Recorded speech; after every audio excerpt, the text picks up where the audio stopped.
बिलासपुर नाम के एक छोटे से गांव में एक खतरनाक लुटेरा रहता था जिसका नाम विक्रम था। विक्रम गांव की अंधेरी गलियों में रात को अपनी करतूतों से आतंक फैलाता था।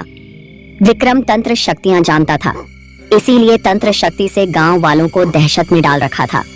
उसकी काली शक्ति और अमानवीय व्यवहार ने उसे गांव में सबसे खौफनाक व्यक्ति बना दिया था। विक्रम की लूटपाट और हिंसा की यह कहानी एक दिन समाप्त हो गई जब गांव वालों ने मिलकर उसके खिलाफ विद्रोह किया और उसे मार डाला। उसकी मृत्यु के बाद उसके शरीर को जंगल के बीचों बीच एक पुरानी गुफा में दफना दिया। पर ऐसा करके गांव वालों ने बहुत बड़े मुसीबत को बुलावा दिया था, क्योंकि विक्रम एक तांत्रिक था। तंत्र शक्तियों के साथ विक्रम की आत्मा और भी खतरनाक हो गई थी। विक्रम की आत्मा शांति से नहीं रुकी। उसकी भयानक शक्तियों ने उसे एक भूतिया लुटेरे के रूप में वापस जीवित किया। उसका उद्देश्य अब केवल गांव वालों से प्रतिशोध लेना था और उसने गांव वालों को खत्म करने का निर्णय लिया। अब वह अंधेरा होते ही एक भयानक प्रेत आत्मा बनकर गांव के गलियों में भटकने लगा। धीरे धीरे उसकी मौजूदगी से गांव वाले भयभीत रहते थे, क्योंकि गांव में विक्रम की आत्मा ने गांव के लोगों को परेशान करना शुरू कर दिया।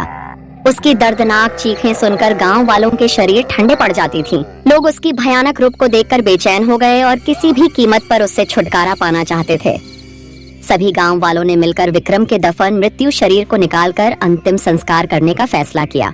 उन्होंने कई पंडितों और तंत्र मंत्र के जानकारों की मदद ली, जिन्होंने बताया कि विक्रम की आत्मा को शांति देने के लिए एक विशेष पूजा और बलि की आवश्यकता है। गांव वालों ने विशेष पूजा की तैयारी शुरू कर दी।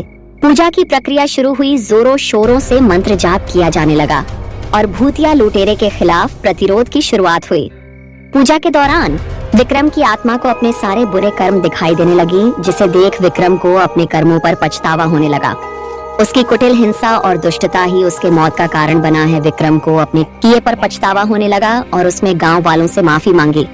इस तरह गांव वालों ने विक्रम की आत्मा को शांत करने में सफलता प्राप्त की और वह इस दुनिया से हमेशा के लिए विदा हो गई। गांव वालों ने राहत की सांस ली।